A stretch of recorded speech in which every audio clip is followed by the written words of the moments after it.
Olá! Nessa aula, vamos aprender a aplicar de forma prática o algoritmo de Machine Learning regressão linear. Para esse exemplo, a gente vai usar a regressão linear aplicado a dados de mercado financeiro. O objetivo é criar um modelo que consiga predizer o valor de fechamento de uma ação. Vamos treinar o algoritmo e validar o modelo. Então, pessoal, o primeiro passo é entender que os scripts aqui que a gente vai utilizar nessa aula, né, são scripts que estão disponíveis no nosso GitHub. É só você clicar aqui e efetuar o download. Outra coisa é que os dados de preços, né, no caso a gente vai usar dados de preços das ações da Petrobras, estão também no GitHub e você consegue fazer download dos dois arquivos, ok? Vamos em frente. As bibliotecas que a gente vai utilizar são essas que eu já estou utilizando aqui. Então, são bibliotecas que a gente já trabalhou, por exemplo, o Pandas, né? Que é uma biblioteca que a gente já utilizou no curso, né? As bibliotecas novas aqui são o Scikit-learn e o Plotly, que é uma biblioteca utilizada para plotar dados de mercado de séries temporais financeiras, ok? No mais, a biblioteca Matplotlib já é conhecida, ok? E vamos em frente. A biblioteca Scikit-learn, pessoal, é uma biblioteca que vamos utilizar em todo o curso nesse capítulo de Machine Learning, que é uma biblioteca para fazer trabalhar com Machine Learning no Python, ok? É uma biblioteca bem famosa. Seguindo, o primeiro passo é ler o arquivo de dados, né? Então aqui eu estou usando o Pandas, né? Então PD, que é um apelido que eu dei aqui para o meu Pandas, Pandas ASPD, um alias, né, que eu criei. Vou usar a função readCSV e vou passar aqui o arquivo CSV contendo os preços da ação da Petrobras. Ok? Executar. Desculpa, eu não executei aqui primeiro a importação das bibliotecas. Vou executar. Pronto, ele importou as bibliotecas. Agora eu vou executar agora o comando aqui, né, porque ele não encontrou o meu alias PD. Vou executar o comando para ler o arquivo novamente. Perfeito, ele já leu o arquivo em disco. E agora eu vou transformar a minha coluna date para o tipo datetime. Porque essa coluna date, como eu li esse arquivo, o Pandas identificou ela como uma coluna do tipo string. Vou converter esses valores. E agora a gente vai visualizar o dataset. Ok? Como eu coloquei os dados na variável dataset, né? Usei aqui o dataset agora é um Pandas data frame, né? Como a gente aprendeu na aula de Pandas. Muito tranquilo, né? Então aqui, pessoal, usei o método read para visualizar as cinco primeiras linhas do meu dataset. Então, o que eu tenho aqui, né? Eu tenho um dataset de preços, né? Que contém a data, né? 11/4/2017, o valor de abertura da ação, 14,97, o valor máximo da ação no dia, 14,99, o valor mínimo da ação no dia, 14,55, e o valor de fechamento da ação, 14,568, né? E o valor de volume, o volume negociado na ação no dia, que foi esse valor aqui. Ok? Então, eu tenho isso no período de 2010 até 2007, ou seja, eu tenho 7 anos de preços das ações da Petrobras diários. Ok? Então, aqui eu tenho dados 11/4, 10/4, 7/4, 6 e assim por diante. Ok? Para a gente ver os valores aqui, vou usar a função tail, que vai pegar os últimos valores, né, do dataset. Vamos executar aqui, aqui. A gente consegue ver que aqui, ó, 8/1 de 2010, né, 4/1 de 2010. Então, ou seja, de 2010 até 2017. Olha o valor do preço aqui. O valor do preço de abertura nessa data, 8/1 de 2010, era 37,16, 37,39 e assim por diante, ok? Então, a gente tem uns dados nesse período. Mais à frente, a gente vai plotar esses dados e a gente vai visualizar de forma gráfica como é que estão a distribuição desses dados e esse período temporal de preços, né? Perfeito, vamos lá. Outra coisa que eu vou fazer, pessoal, é criar uma coluna chamada variation, que nada mais é que a variação entre o preço de abertura e o preço de fechamento. O que seria essa variação? A diferença seria a diferença do preço de abertura menos o preço de fechamento. Eu tenho a variação do dia. Então, ou seja, se a ação abriu a um valor por exemplo, 16,50 e fechou a 16,60, ela teve uma variação de 0,10, de 10 centavos, ok? Então, muito simples, né? Essa coluna aqui que eu vou criar, muito tranquilo, né? Então, essa coluna recebe dataset variation, que é a coluna que eu vou criar agora, recebe dataset.close, ou seja, close é minha coluna, né? Minha variável de fechamento, de preço de fechamento, ponto sub, dataset open, ou seja, eu peguei o preço de fechamento menos o preço de abertura de todas as linhas, ok? Vou executar, eu tenho o valor de variation. Agora eu vou usar o método read novamente para a gente visualizar os dados. Pronto, tá aqui, ó. Eu tenho a variação de menos 0,29 no dia 11/4, uma variação de 0,04, 0,09, menos 0,09, menos 0,48 e assim por diante. Para todas as linhas do meu dataset, eu tenho a variação do fechamento menos a abertura do dia, ok?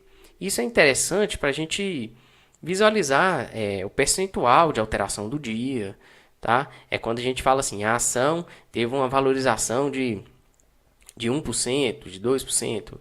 A gente pode fazer esse cálculo através dessa coluna de variação, ok? Muito tranquilo. Outra coisa que eu vou utilizar agora, a gente vai começar a parte de visualização dos dados. Antes de entrar no algoritmo de Machine Learning, antes de entrar na regressão linear, eu acho interessante a gente visualizar os dados, né? A gente está fazendo ciência dos dados, então é importante a gente visualizar esses dados ao longo do tempo. Então aqui, pessoal, eu vou plotar o valor dos preços no período analisado, no período de 2010 a 2017.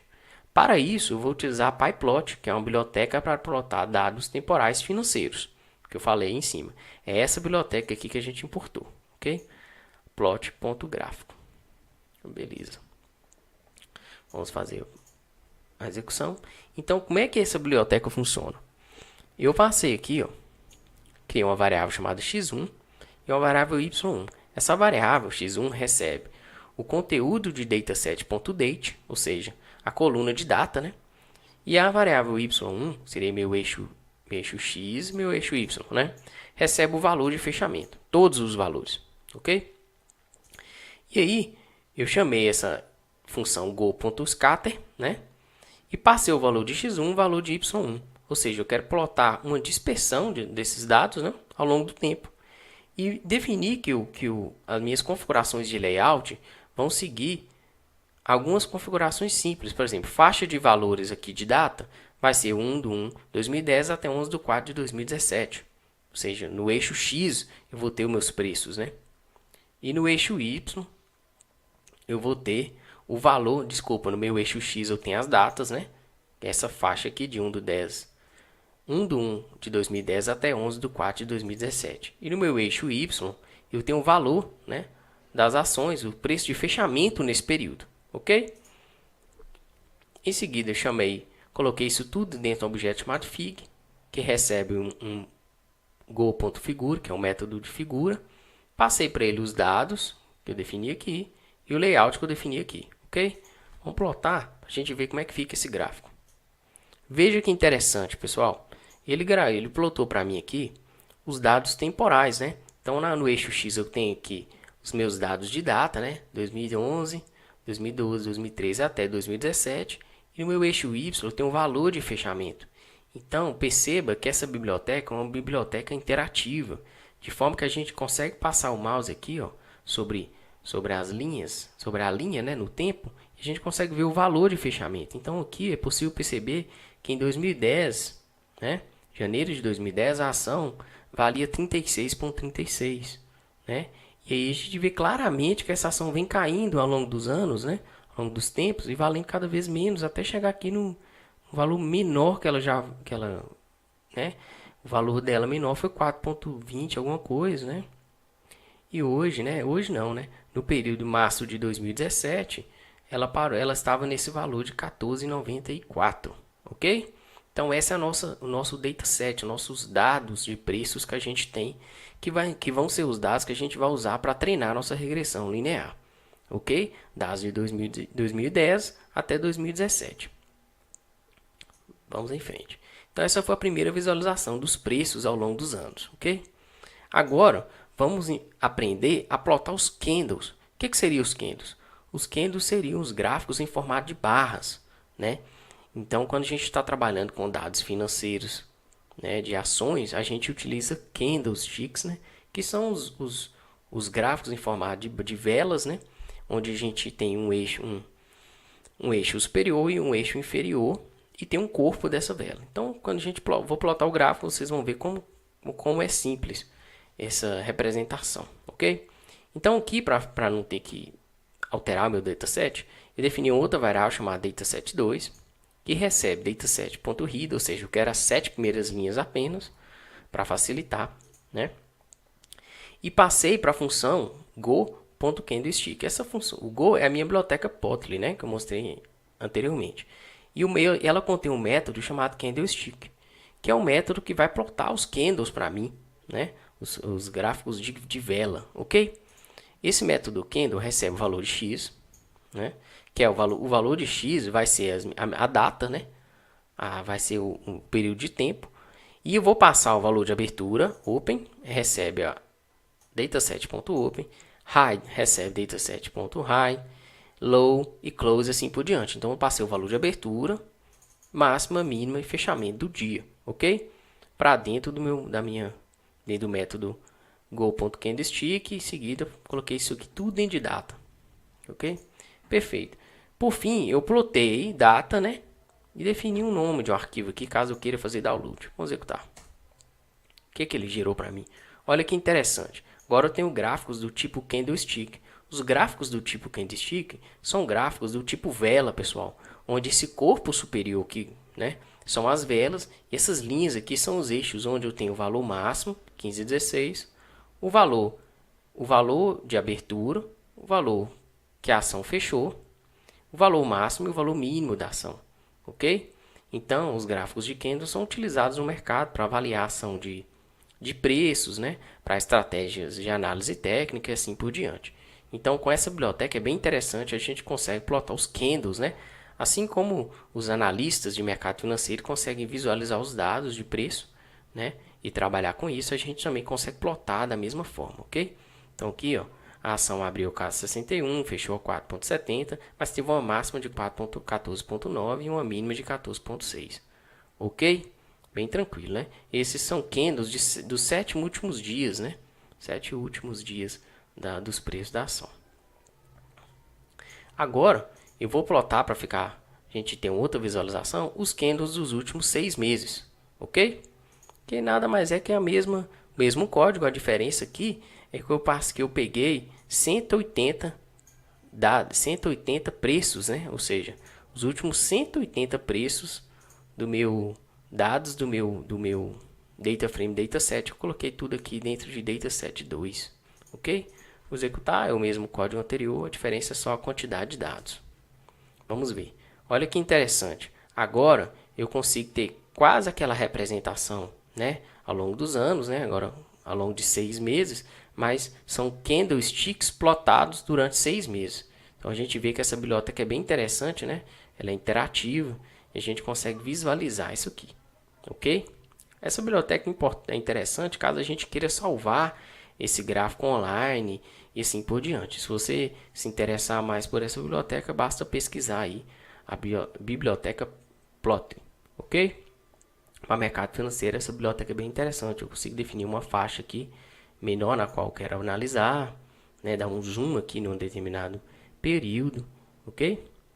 Aqui eu tenho as informações de período, de meses, né? Dias, e aqui eu tenho as informações de preço. Vamos em frente. Outro recurso muito interessante é a gente plotar a variação dos preços nesse período. Então, eu posso plotar aqui a minha coluna variation, né? Aquela coluna que eu criei anteriormente, que tem a variação do preço de abertura e fechamento, né? Para a gente ver a variação, para a gente entender como é que esse dado é distribuído. Será que a nossa ação ela vem só caindo, né, no período de 2010 a 2017? Se a gente olhar, a gente viu com o gráfico acima, a gente percebeu que essa ação vem caindo ao longo dos anos, né? Isso aqui é simples de entender isso. Porém, nesses 7 anos, essa ação teve uma variação muito alta. Então, não foi simplesmente só caiu, né? Ela só subiu. Ela teve um período de queda e subidas, né? de forma que teve uma oscilação muito grande nos preços nesse período. Então aqui, ó, vou plotar o gráfico de variação e a gente vai entender. Veja, pessoal, que no período de 2010 a 2017 a gente teve uma oscilação gigantesca da ação, né, nos preços, né? Ok? Então aqui eu plotei no eixo X a coluna data e no eixo Y a coluna variation, né? Então olha só, a variação foi muito alta, né? São bem aleatórios os preços aqui, ok? Tranquilo. Outro recurso é a gente plotar a correlação de features e a classe. Qual que seria a classe? A classe é nosso preço de fechamento. E as features, talvez, seria nossos preços de abertura, o preço de mínima, o preço de máxima. Qual o objetivo aqui? O objetivo aqui é tentar identificar se há uma correlação entre o preço de abertura e o preço de fechamento, ou se há uma correlação entre o preço da máxima e o preço de fechamento, e assim por diante. Ok? Então, vamos plotar esses gráficos aqui para entender isso melhor. O que eu fiz aqui foi definir uma variável chamada treino, que nada mais é que a cópia do meu dataset, né, com todos os dados. Por que eu fiz isso? Porque mais à frente eu quero dividir os dados de treino e os dados de teste. Então, já defini essa variável chamada treino aqui para ficar mais simples. Ok? Agora, eu vou plotar, vou executar aqui, né? O meu gráfico usa essa variável. Vou plotar agora a dispersão entre o preço de abertura, open, ok? E o fechamento nos últimos 100 dias. Porque se a gente plotar o valor todo, né, os dados inteiros, a gente vai ver que não é possível ter essa visualização. O gráfico não vai redirecionar na nossa tela aqui. E vou executar. Nada mais é que eu estou usando a biblioteca Matplotlib, né? Bem simples. E um gráfico de tipo de dispersão. Então, passei aqui o eixo X seria os dados de abertura, o eixo Y, o dado de fechamento, né, nos últimos 100 dias. Chamei o meu método scatter, x e y, defini uma cor aqui, coloquei o valor de b. Então, eixo x label vai receber essa string aqui, preço de abertura, e eixo y label vai receber o preço de fechamento, ok? Bem tranquilo, né? E por fim, plot.show. Essas configurações aqui são para definir os eixos, né, valores máximos e mínimos, e o autoscale igual a falso.